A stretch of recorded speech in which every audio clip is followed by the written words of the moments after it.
It was a crisp autumn evening when the prestigious Blackwell Gallery opened its doors to an exclusive group of art collectors, critics, and influencers.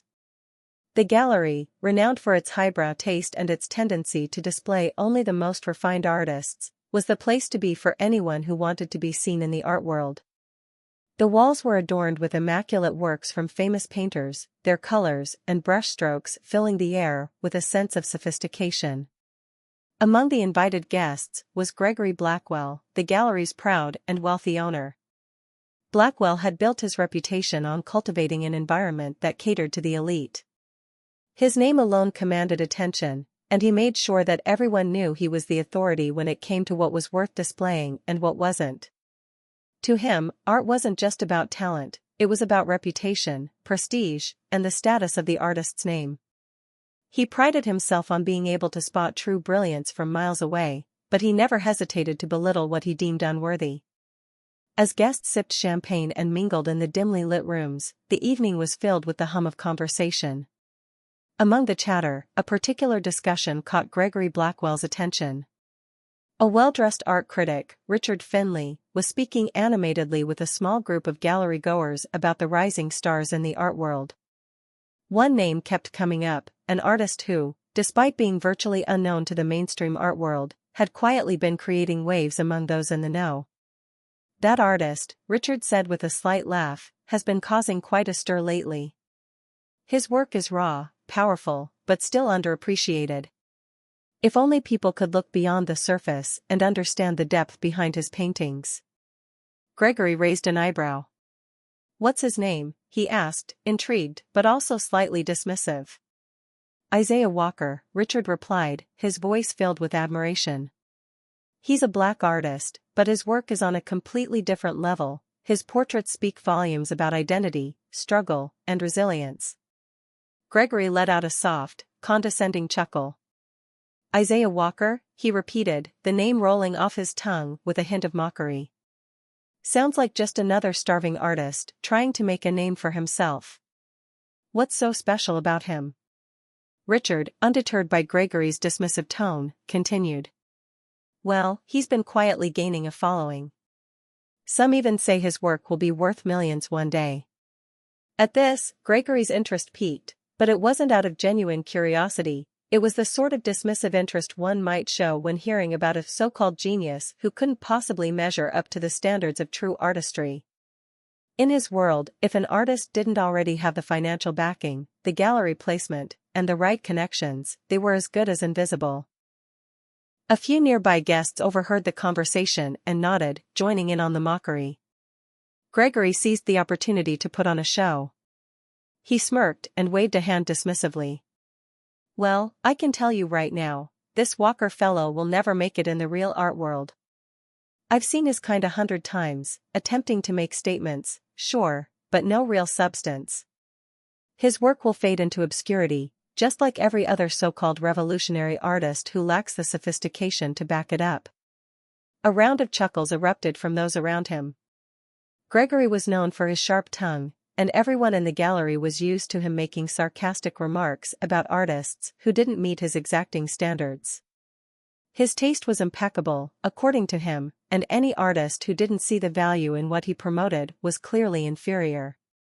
Unbeknownst to Gregory, as he continued to mock Isaiah Walker, the very artist he was belittling was standing just a few feet away.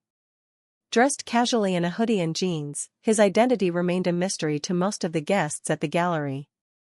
Isaiah was just another face in the crowd, no one gave him a second glance. He had made the decision not to draw attention to himself that night. After all, this was a place where few, if any, would recognize him for the genius he was.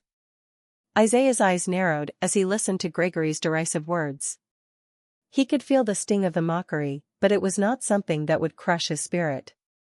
In fact, it only fueled his resolve. He had learned over the years to endure this kind of treatment. He had been dismissed, ignored, and underestimated countless times. But what no one knew, least of all Gregory Blackwell, was that Isaiah Walker was far from the struggling artist he had painted him to be. He was, in fact, a millionaire. His art had already been sold for astronomical sums in private auctions, and his portfolio included works that were worth more than the entire Blackwell Gallery collection. Isaiah had made a conscious decision to stay low-key about his wealth and fame, preferring to focus on creating art rather than basking in the limelight.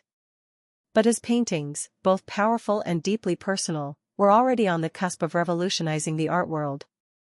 A few select buyers had already invested millions in his pieces, but to the public, he remained just another underappreciated artist, until now. Meanwhile, Gregory continued to rant, oblivious to the fact that he was standing mere feet away from the very artist he had so ruthlessly mocked. "I've seen it all before," Gregory said, waving a hand dismissively as he poured himself another glass of wine. "These so-called visionary artists, they come and go. They're all flash and no substance. It's just a matter of time before someone like me, someone with real taste, puts them in their place." A few more guests nodded, smiling at Gregory's apparent wisdom. But Isaiah simply stood there, his face betraying no emotion.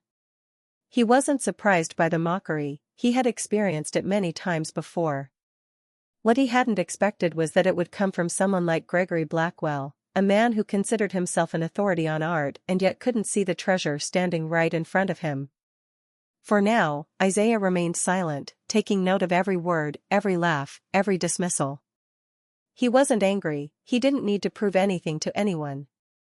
But soon, very soon, Gregory Blackwell would learn exactly who he was, and he would learn just how wrong he had been. And when that moment came, the gallery owner's arrogance would be shattered beyond repair. As the evening wore on, Gregory continued to bask in the adoration of his guests, all the while oblivious to the man who was poised to turn his world upside down. The mockery that filled the gallery would soon be replaced by a much quieter, more shocking reality, one that would leave Gregory, and everyone else, speechless. But for now, the evening continued as planned. The artist remained in the shadows, the gallery owner remained confident, and the world was none the wiser about the collision of two very different worlds that was about to unfold. The day after the gallery event, the sun had barely risen above the horizon, casting a soft, golden hue across the cobblestone streets of the city. Inside the Blackwell Gallery, an air of exclusivity hung like a veil, untouched by the busy world outside. Gregory Blackwell, the gallery's proud owner, sat at his large mahogany desk, staring at a glass of scotch, with a pensive look on his face. It wasn't unusual for him to have moments of solitude, but today felt different. His arrogance from the night before still lingered, his mocking remarks about the struggling artist, Isaiah Walker, repeating themselves in his mind. What was it about that Walker fellow that had stirred so much conversation? Gregory had dismissed the artist's name and the mention of his work far too easily, but in the quiet of his office, he could still feel the faintest trace of discomfort. There was something unsettling about that artist, something he couldn't quite put his finger on. He told himself it was nothing more than a fleeting thought, a product of being around pretentious critics and collectors who never failed to drop names. After all, he was Gregory Blackwell, the curator of taste, the true arbiter of fine art. As he took a long, slow sip from his glass, his assistant, Lily, knocked lightly on the office door. Gregory looked up, his face taut, but he straightened himself up quickly, hiding any trace of doubt. "Mr. Blackwell, there's a new collection that just arrived. They're from a private auction. Would you like to see them?" Lily asked, her voice bright and respectful, though she could sense Gregory's lingering unease. "Bring them in," Gregory said with a wave of his hand, his tone dismissive, as if he were in control of every situation. Lily wheeled in a large, covered cart, the cloth draped over it to protect the paintings from any dust or sunlight. Gregory stood up, his mind already thinking ahead to the critiques he'd offer on the latest works. But the moment the cloth was lifted, revealing the first painting, his thoughts were immediately interrupted. His gaze locked on the canvas, and for the briefest moment, his confidence wavered. The painting was a portrait, a striking, almost haunting image of a young black woman, her eyes filled with intensity, her expression a combination of quiet strength and sorrow.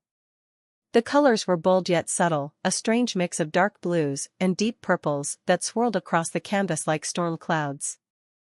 The brushstrokes were wild, almost reckless, yet they held an undeniable sense of purpose.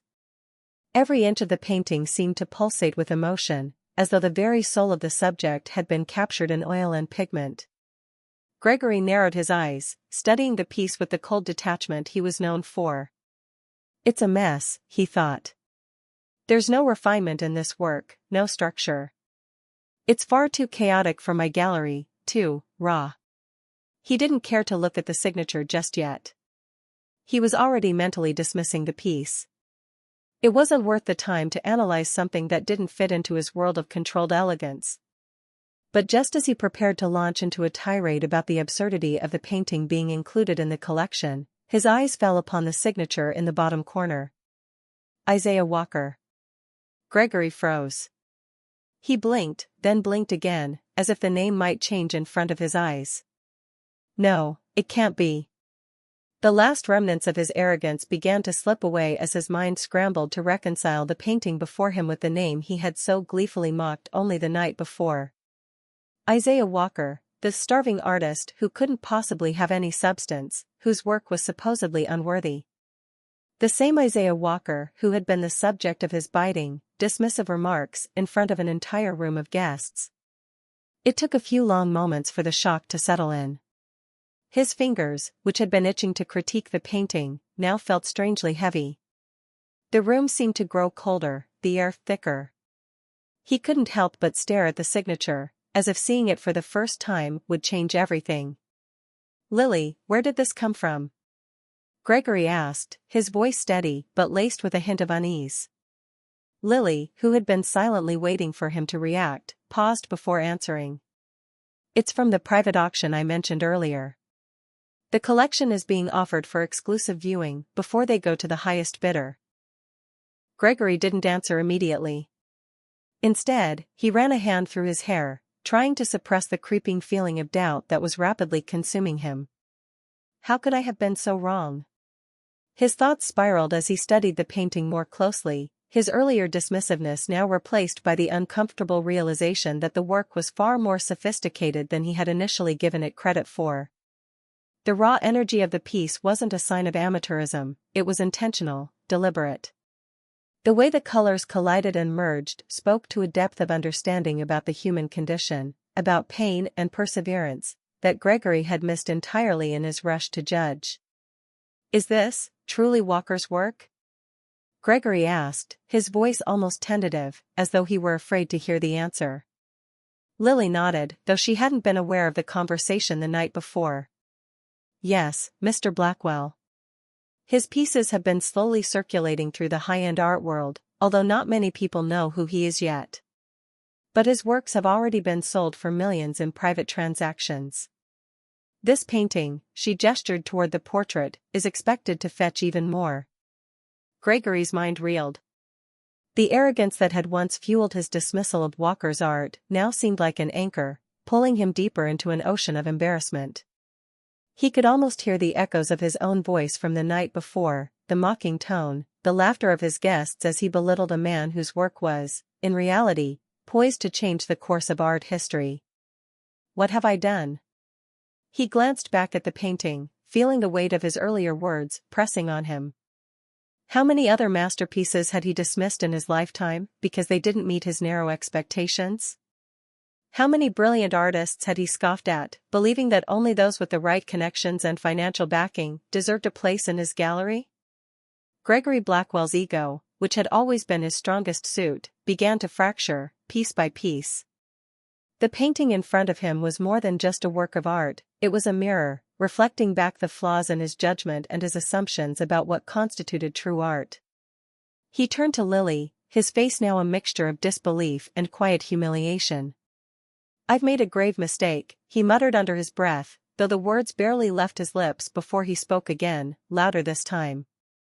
"Get me every single piece of Walker's work that you can find. I want to see everything." Lily raised an eyebrow, surprised by his sudden urgency. "Of course, Mr. Blackwell. But..." Gregory raised a hand, silencing her. "Just do it. And I want to make an offer for this painting immediately. I don't care what it costs." As Lily left the room to carry out his orders, Gregory stood still, the image of Isaiah Walker's painting burning into his mind. The arrogance, the mockery, the blind dismissal, all of it came crashing down in an instant. He had underestimated Isaiah Walker, and now he was paying the price. But there was something else that gnawed at him as he stood in the gallery, alone in his thoughts. The more he looked at the painting, the more he realized that his error wasn't just in dismissing Walker's work, it was in failing to see art for what it truly was, an expression of something deeper, more universal. The kind of art that, even in its rawest form, demanded to be seen, understood, and respected. And Gregory Blackwell had failed to do that. As the reality of his mistake settled in, Gregory knew one thing for certain: he would never make the same mistake again. The world of art, as he now realized, was far more unpredictable, and far more powerful, than he had ever imagined. And Isaiah Walker was no mere artist. He was a force to be reckoned with. And Gregory Blackwell would have to reckon with him. The morning after Gregory Blackwell's shock at discovering the identity behind the mysterious painting, the Blackwell Gallery was abuzz with activity. It wasn't unusual for a new batch of art to be brought in, but today felt different. The gallery's staff seemed unusually on edge, as though something monumental was just around the corner. The air inside the space was thick with the anticipation of an unseen transformation. Gregory, despite his earlier resolve to correct his mistake, continued to act as if nothing had changed. His pride had been wounded, but his arrogance remained intact. Even after the revelation of the true value of Isaiah Walker's art, he still had trouble accepting that someone who wasn't part of his exclusive circle could rise to such prominence. He was determined to fix this, to get the paintings of Walker into his gallery, not for the sake of artistry, but for the sake of restoring his image. His morning meetings were punctuated with distracted thoughts, and his mind continually wandered back to that painting. The rawness, the power, the emotion that it conveyed, all of it haunted him. Yet, despite this newfound awareness, Gregory's ego remained stubbornly resistant to fully acknowledging the significance of Walker's work. He was convinced that the artist must have had help, connections, financial backers, someone pulling strings behind the scenes. Surely, a painter like Walker couldn't have achieved such success on his own, could he? Meanwhile, across the street from the gallery, inside a modest cafe, Isaiah Walker sat quietly in a corner, his hood pulled low over his face. He wasn't accustomed to drawing attention to himself, even though he had the means to live a far more lavish life than most people could dream of. He didn't care for the fame, the spotlight, or the recognition. His work was his voice, and it was the only thing he truly needed. Isaiah had watched the gallery owner's dismissive attitude the night before, and he had observed Gregory's arrogant mockery of his art from the shadows, unnoticed. It hadn't been the first time. Over the years, Isaiah had encountered many people who underestimated him, who thought they knew better. He had always been an outsider, both as a person of color and as an artist who didn't fit the mold of what was traditionally considered marketable art. He had grown used to the slights, the scorn, and the dismissals. But something about Gregory Blackwell's behavior rubbed him the wrong way. The arrogance with which Gregory had scoffed at his work, the absolute certainty in his words that Isaiah's paintings were nothing but an immature attempt at making a statement, it irked him more than he expected. Isaiah took a slow sip from his coffee, the warmth seeping into his chest, and looked out the window. His mind was active, considering his next steps.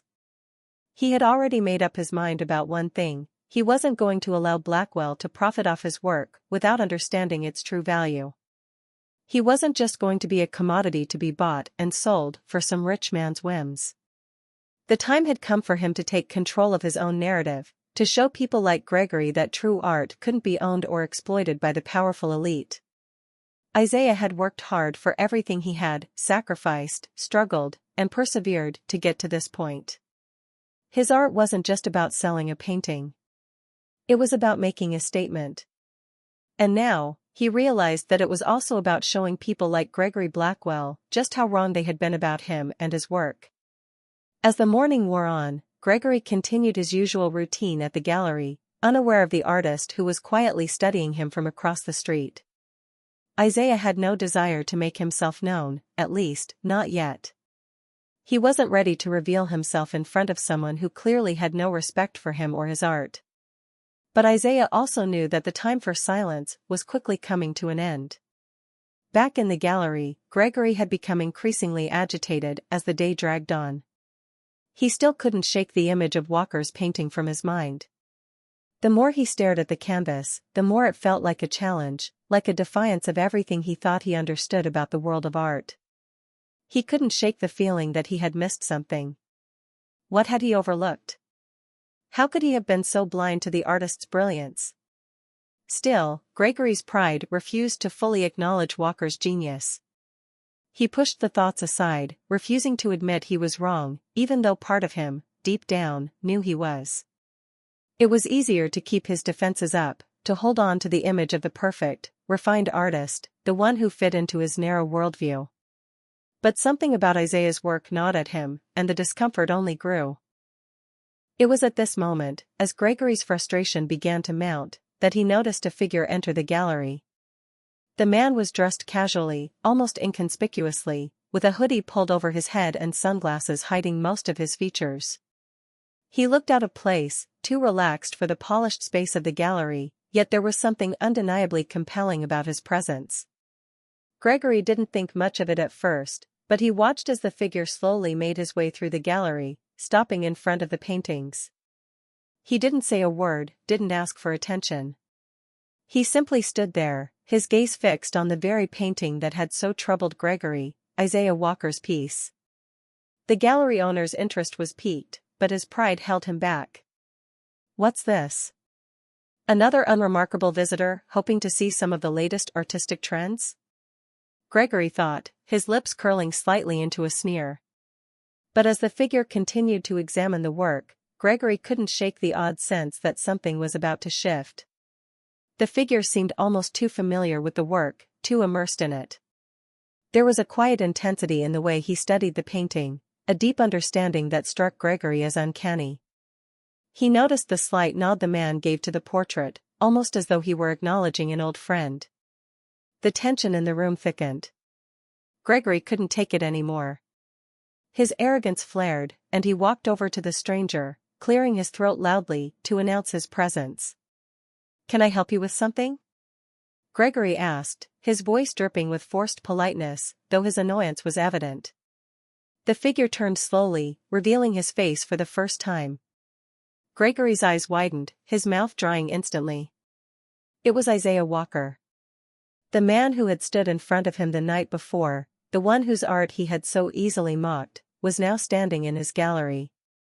Gregory froze, his mind racing, trying to comprehend the situation. How could this be? He thought, his heart pounding in his chest. This is the artist. The one I dismissed so arrogantly. Isaiah, with a calmness that seemed almost unsettling, studied Gregory for a long moment. His face was unreadable, but there was a hint of amusement in his eyes. He spoke softly, but every word felt weighted with meaning. "I see you've been looking at my work," Isaiah said, his voice smooth and measured. Gregory's mouth went dry. He opened his mouth to speak, but could find no words. His mind raced, trying to catch up to the moment. "I must say, you have a remarkable collection," Isaiah continued, his tone polite but laced with something else. "But I believe you've misunderstood the value of my work. And I think it's time for you to see it from my perspective." Gregory stood there, stunned, as Isaiah's words hung in the air, like a quiet storm. He had no idea what was coming next, but deep down, he knew, his world was about to be flipped on its head. The artist was in control now. The gallery was unusually quiet as Gregory Blackwell stood, his feet seemingly frozen to the floor, staring at the man before him, the very same artist whose work he had ridiculed with such confidence just a mere day ago. His heart raced, his palms began to sweat, and his mind struggled to form any coherent thoughts. The world, it seemed, had turned upside down in an instant. Isaiah Walker, the so-called struggling artist, was standing in front of him, and everything Gregory had ever believed about art, status, and ownership was now being called into question. Isaiah stood perfectly still, his calm demeanor almost unnerving. The casual way he looked at Gregory, as if he were some irrelevant figure in the grand scheme of things, only deepened the feeling of discomfort building in Gregory's chest. The arrogance that had once been Gregory's armor was now cracking under the weight of this unexpected encounter. Isaiah had done nothing but look at him, yet Gregory felt a sharp pang of vulnerability that he couldn't shake. "I must admit, Mr. Blackwell," Isaiah said slowly, his voice almost too soft, "I didn't expect this gallery to be quite so dismissive. I suppose that's the price one pays for not being part of your inner circle of refined artists." There was a slight edge to his words, but it was more amusement than malice. Gregory, struggling to regain some semblance of control over the situation, cleared his throat. You can't possibly be the artist. This painting, this collection, it's far too unconventional," Gregory stammered, his voice faltering as he struggled to form words that might make sense of the situation. He was still in disbelief, unable to fully comprehend the gravity of what was unfolding before him. Isaiah, unfazed, gave a small, knowing smile. "Unconventional. Yes, I suppose that's one way to put it. But it's my style. My voice. And apparently, it's not what you were expecting." Gregory swallowed hard, his mouth suddenly dry. He found himself staring at the man, unable to reconcile the casual figure before him with the billionaire artist he had unknowingly mocked. The realization hit him like a thunderclap: this man, this artist, is not some starving creator begging for validation. He is the one who will control the future of this gallery. And he knows it. Isaiah continued, his gaze unwavering as he studied Gregory. "But, Mr. Blackwell, what you don't understand is that you are not the one who will be in control of my work. Not anymore. I'm the one who will be deciding where my pieces go, and who will be showcasing them." Gregory blinked, unsure if he had heard the words correctly. What is he saying? A confused, bewildered expression spread across Gregory's face as he tried to form a response, but no words came. Instead, he stood there, paralyzed by the fear of his own ignorance. He refused to believe what was happening. Isaiah stepped forward, his presence commanding. "I am Isaiah Walker. And I am not some struggling artist. I am, in fact, the creator of many of the most sought-after works in the world. And I am also a billionaire with a collection of paintings worth millions, far more than this gallery could ever imagine." The words hung in the air like a heavy weight, and for the first time, Gregory felt a visceral jolt of reality as they sank in. Billionaire. Millions. The very concepts he had associated with the elite and wealthy patrons of the art world were now colliding with the reality of the man standing in front of him. Isaiah's words seemed to echo in the vast space of the gallery, each syllable reinforcing the cold, hard truth that Gregory had spent years carefully avoiding. The artist wasn't just wealthy, he was one of the most significant players in the art world today. And Gregory had failed to recognize it. "My works have sold in private auctions for astronomical prices," Isaiah continued, his voice calm but rich with authority. "Collectors fight over my pieces. Prestigious galleries in Europe, Asia, and the United States have been clamoring for my art.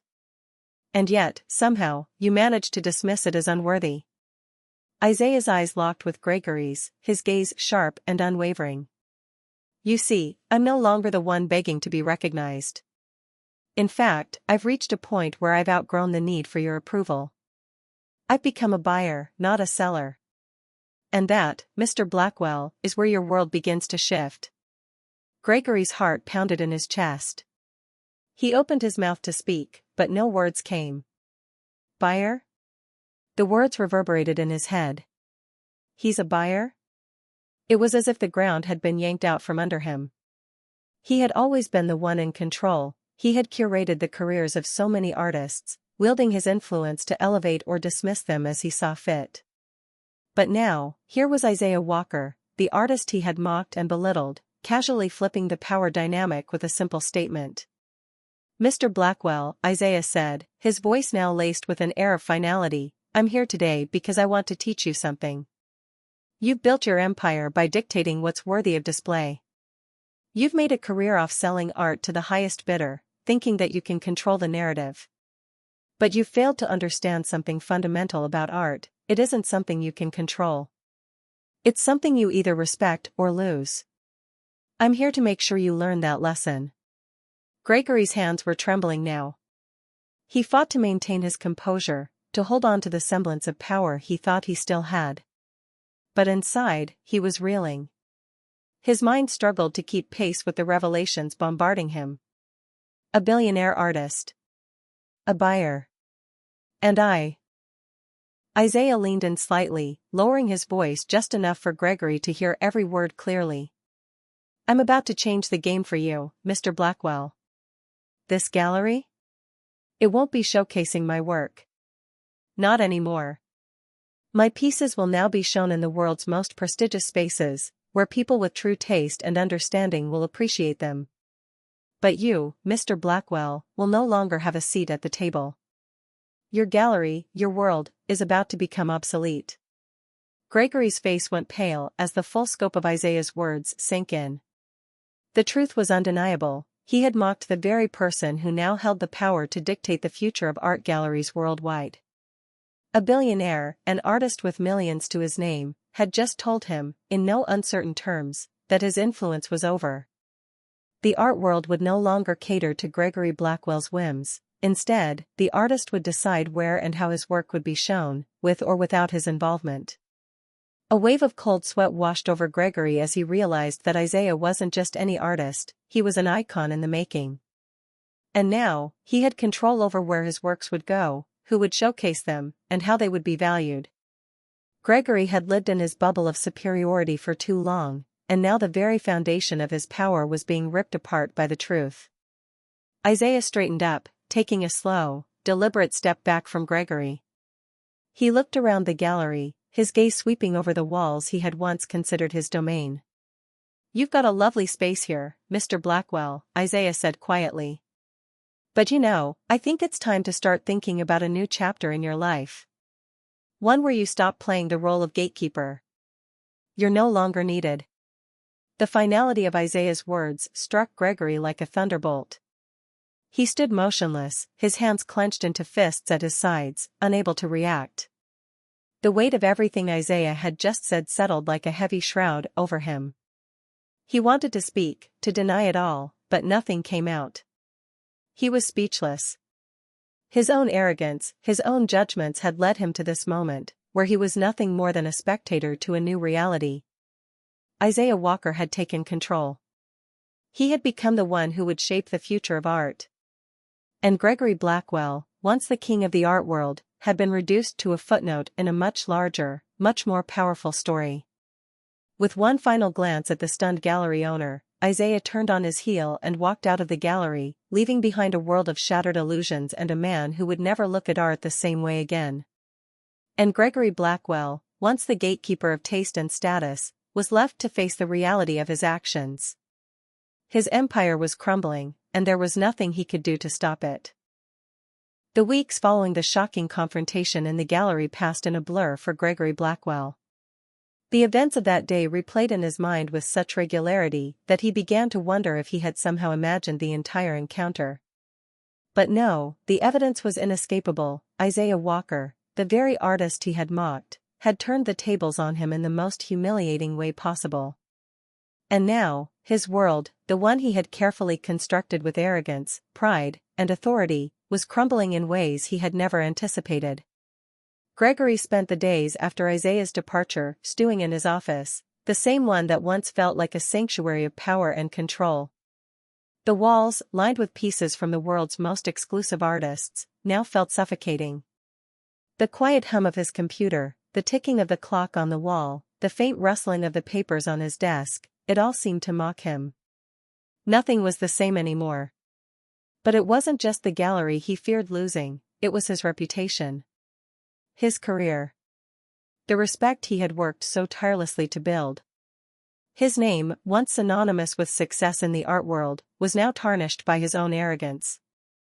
Isaiah had made him the fool in front of everyone, and it was clear that no matter how hard he tried to salvage his standing, the damage had already been done. Every time Gregory walked into the gallery, he felt like an intruder in a world that had once been his domain. The final blow came one morning, just as the gallery opened its doors to a new day of patrons, artists, and art lovers. Gregory arrived early, as was his routine, but today there was an air of unease in the building. He couldn't shake the feeling that something was coming, a shift in the gallery's atmosphere that he couldn't yet identify. As he walked through the empty halls, the soft echo of his footsteps was unsettling. The gallery's usual buzz of activity seemed strangely absent. He entered his office, his thoughts racing with 1,000 possibilities. Was it the lack of interest in his curated shows?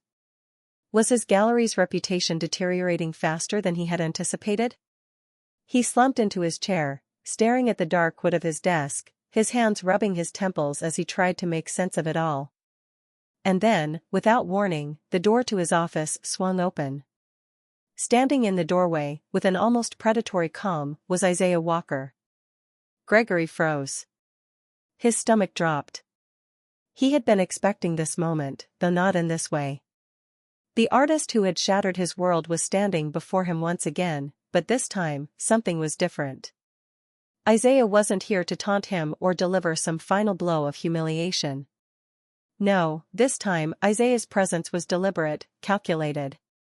And Gregory knew, deep in his gut, that what was about to unfold would be the final, irrefutable symbol of his downfall. Isaiah stepped into the office with an air of quiet authority, his movements graceful but commanding. His eyes, as sharp and unwavering as ever, locked onto Gregory's with a knowing intensity that sent a shiver down the gallery owner's spine. "I see you've been thinking about our last conversation," Isaiah said, his voice smooth, almost soothing. But there was an underlying power in his words that made them feel like a subtle warning. Gregory opened his mouth to respond, but his voice caught in his throat. He didn't know what to say. The silence between them stretched out, heavy and uncomfortable. What could he say? "Sorry? I misjudged you?" No. It was too late for that. The damage was done. Isaiah, as if sensing Gregory's internal struggle, tilted his head slightly, his lips curving into a small, almost imperceptible smile. "You know, Gregory, I've been thinking a lot about your gallery. About the future of art. About where it's headed. And, frankly, I've come to a conclusion." Gregory shifted uncomfortably in his chair, his palms suddenly slick with sweat. "What conclusion?" he asked, his voice betraying his anxiety. Isaiah took a slow step forward, his gaze never leaving Gregory's. "The conclusion that I should be the one in control of this gallery." Gregory blinked, his heart leaping into his throat. In control? He hadn't misheard that, had he? "What are you?" he began, but Isaiah raised a hand, cutting him off. "I've already made the decision, Gregory," Isaiah continued, his voice measured and cool, like someone who was merely stating a fact. "I'm buying the majority stake in this gallery." The words landed like a thunderclap. Gregory's mouth went dry. Buying? The majority stake? His mind reeled as he tried to process what Isaiah was saying. How could this be happening?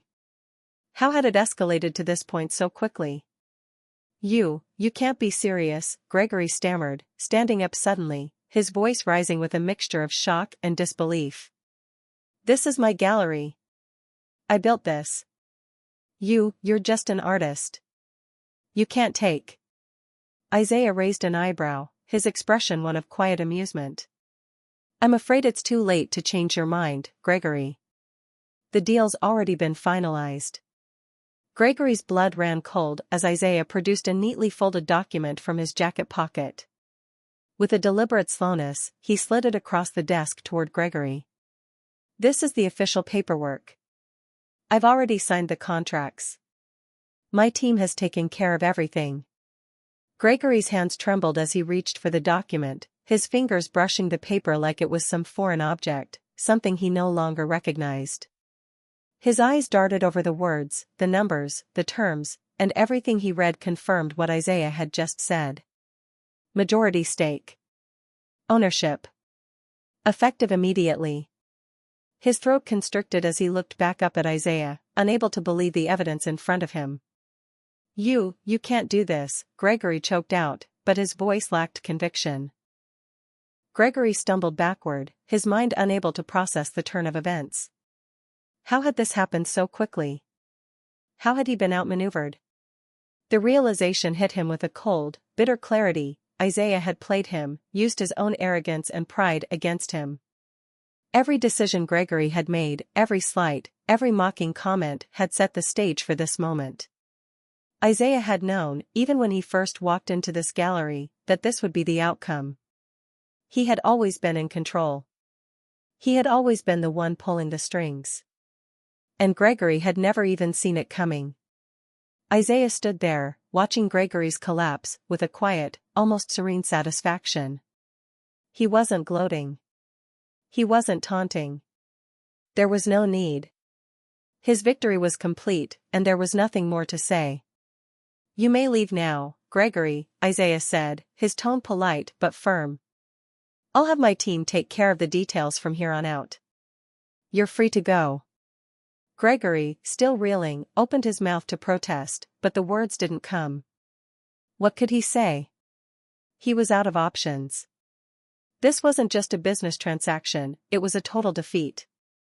He had been outsmarted, outclassed, and outmaneuvered by the very man he had once looked down upon. Without another word, Gregory turned and walked out of the office, his footsteps hollow and heavy in the silent space of the gallery. He was no longer the powerful owner of the gallery he had built. Now, he was nothing more than a former ruler of a world that had moved on without him. Isaiah Walker, once the victim of mockery, now stood at the helm of it all. And as the doors to the gallery closed behind Gregory for the last time, the artist's silent victory was complete. The gallery, the art world, and the very future of creativity had been irrevocably changed, and Gregory Blackwell, once the man who held the keys to success, had been locked out for good.